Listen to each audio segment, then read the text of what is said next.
This call is being recorded. Hello. Hey, hi.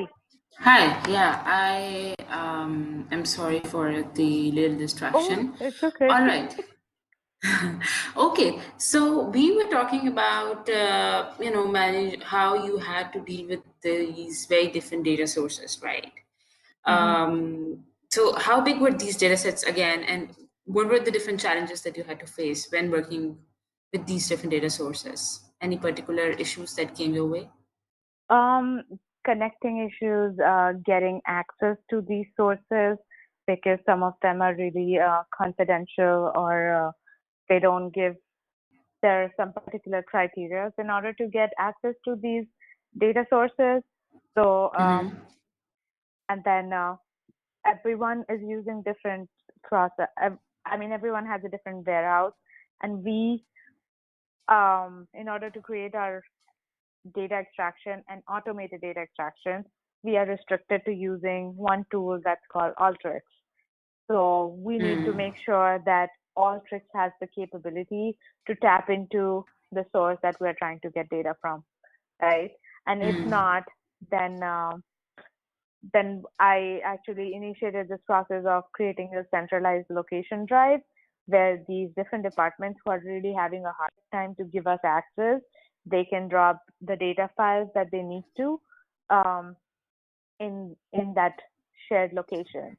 So coming up with the different ways and like less complicated ways to get data from these different places because they're housed into different locations and different kind of platforms.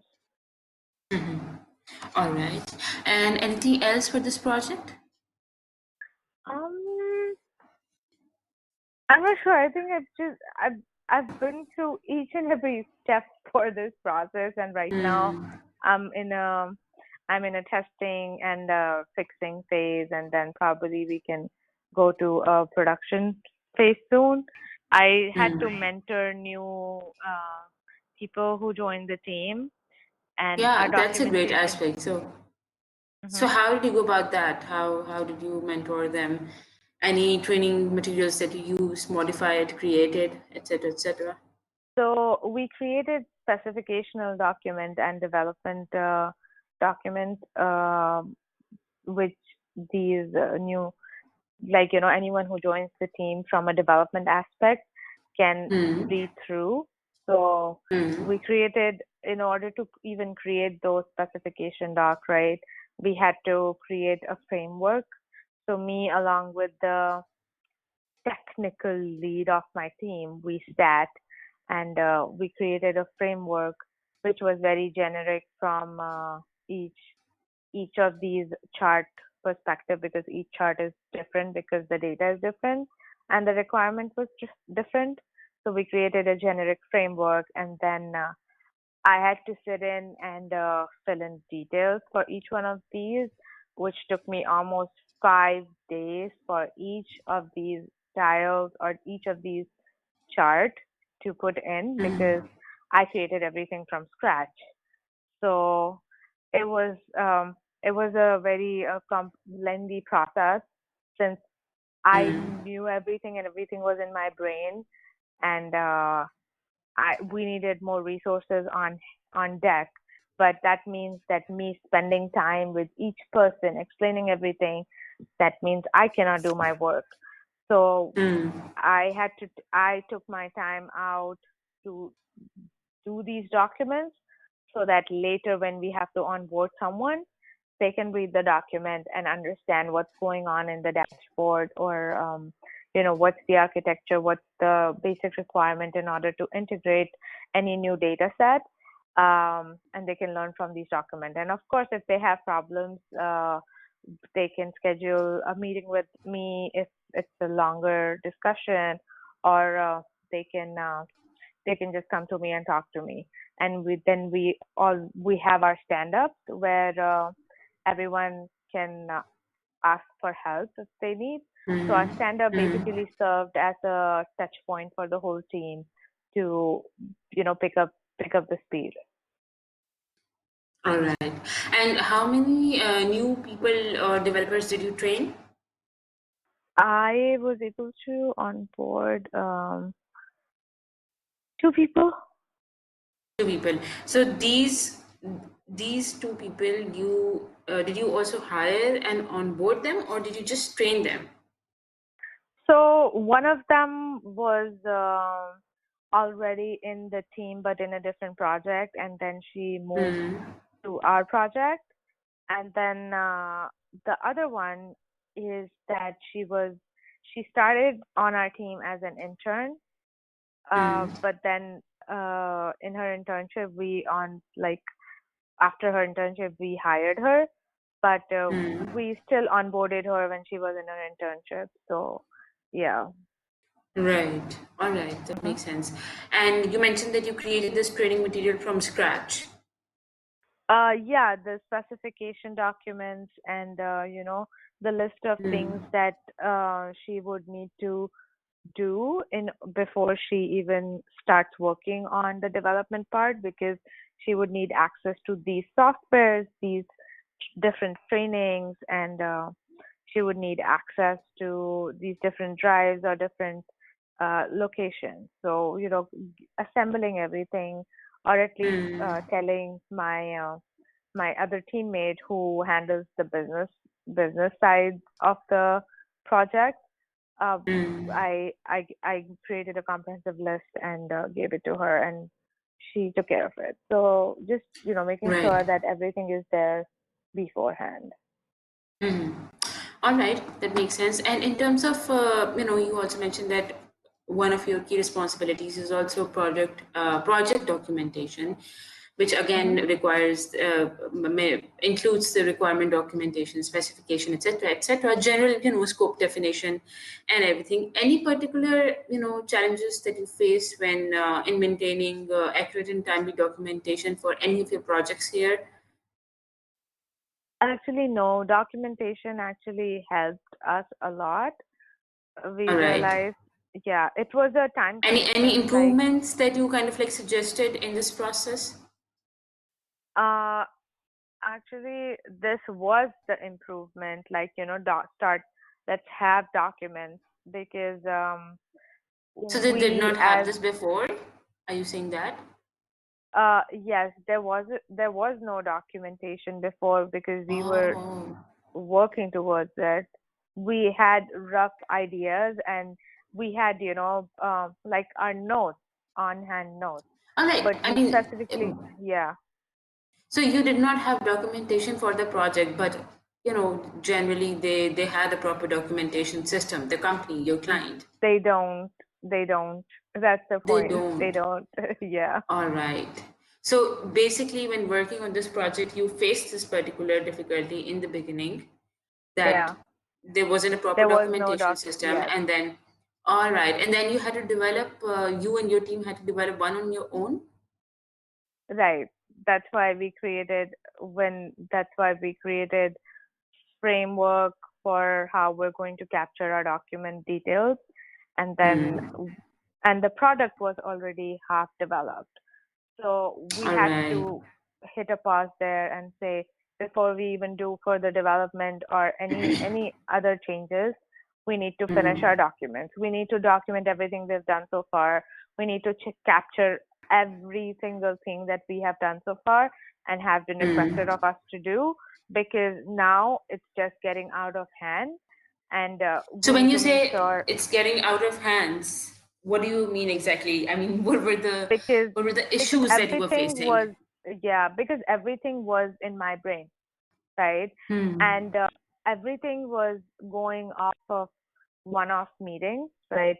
Verbally said that, oh, it should be like this and this and this, and I would go back, and based on that, I would develop it and get it approved. And 2 months later, my client is like, well, why did we do this? Or All we need right. to change this, Mm-hmm. right? And Mm-hmm. the only thing you have accountable for that decision is probably just a piece of paper, or probably Yeah, just that makes an email sense. saying that these are the requirements that you gave me. This is how it's going to look. If you approve, I'll integrate this into the dashboard, right? Only that email. That email doesn't serve anything because I mean it's just an email. So let's So that have kind a of like helped document improve the that might. project It accountability. did. It did. It improved All right. accountability. It improved the process of clients signing off of things that they have requested, so that there is a proper trail of decisions that were made and that were delivered. Hmm. That makes sense. So this It helped in managed improving the changes. Yep, there was change like. management Mm-hmm. Mm-hmm. because majority of these concerns were that there were too many changes happening. So Just better one change off. management, improved Correct. accountability, and more kind of like it kind of streamlined the communication between the client and your team Exactly. because you were all on one page. Mm-hmm. All right, that makes sense. And you also mentioned, Anuja, that you also took up cross-functional tasks and working on agile methodology implementation for project management, et cetera, et cetera.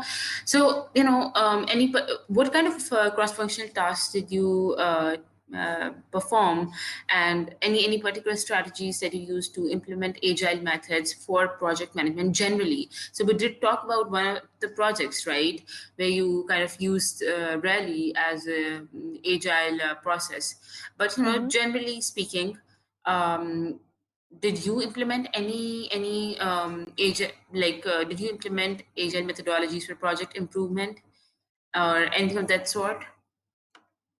Um, so we introduced stand-ups.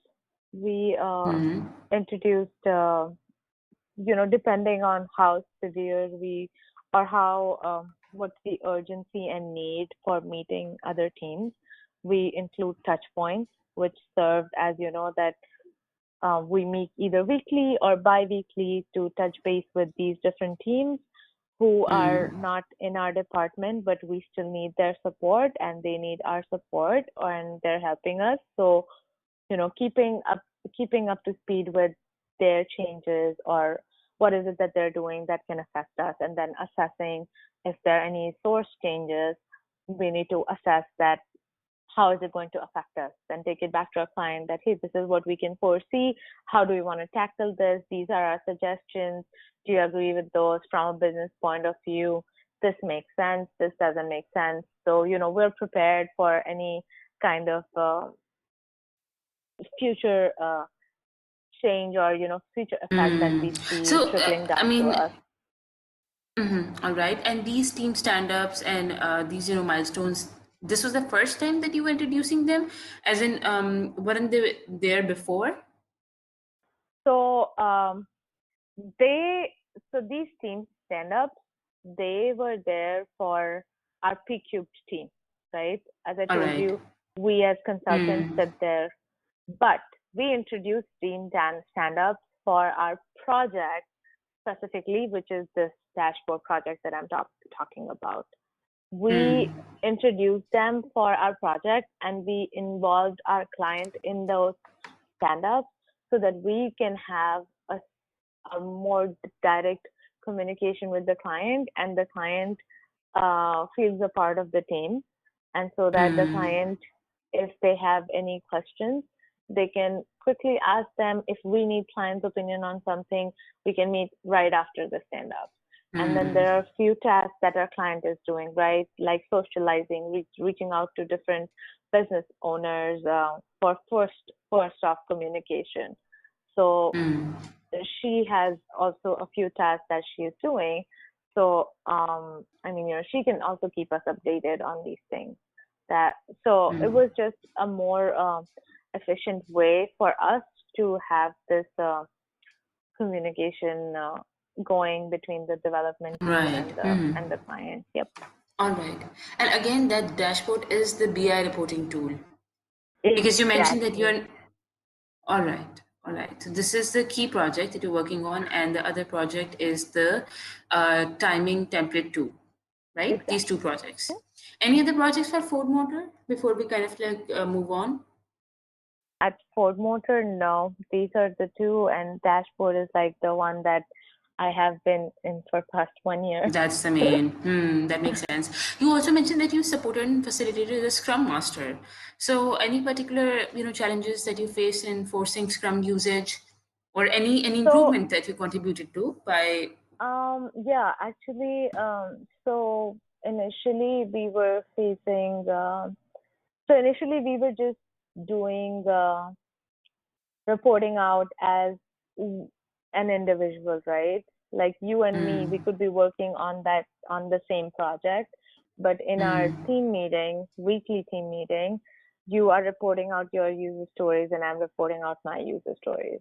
But I suggested that, hey, how about we report out as a team instead of, as individual people, because our user stories will align anyways to what is it that we plan on doing in the sprint of 3 weeks. So we did that, and it actually helped us get more aligned and up to speed with how each project is progressing, because we are a team of 13 people and 4 of them are on a different project. 5 of us are on a different project. 2 of them are on a different project. So when you report out as a project or as an engagement, or what is it that you're working towards as a team, as a sub team of the team, it's just more aligned to understand that how that project is going, because you want to make sure that your project is on track. Not only you are on track, but as a team, you guys are doing and progressing in the user stories that you committed for the sprint. So I suggested that, and we tried doing that, and it was very helpful. Everyone So, benefited in from what that. terms did this benefit your team? Like It exact. benefited us in actually being more communicative towards the team, and more aligned that how the project is doing, instead of how I am doing, well, how the project is doing. That's a better, efficient way to report out that our project is doing great, or our project is in bits and pieces right now. We're working towards getting a better schedule. So that's like a brief report out that you want to give to everyone, so that they can, on a higher level, understand that where is it that they can support you, even if they're not in your project.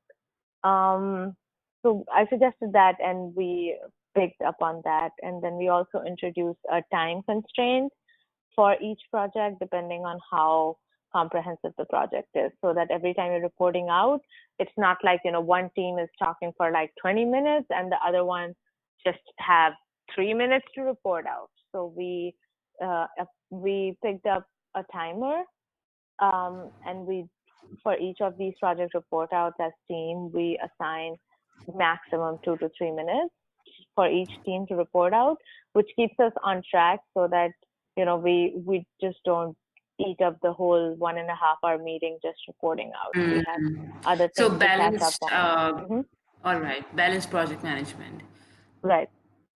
All right, and obviously this would help you meet your deadlines better, like Agreed. improve Yep. deliverables. All right.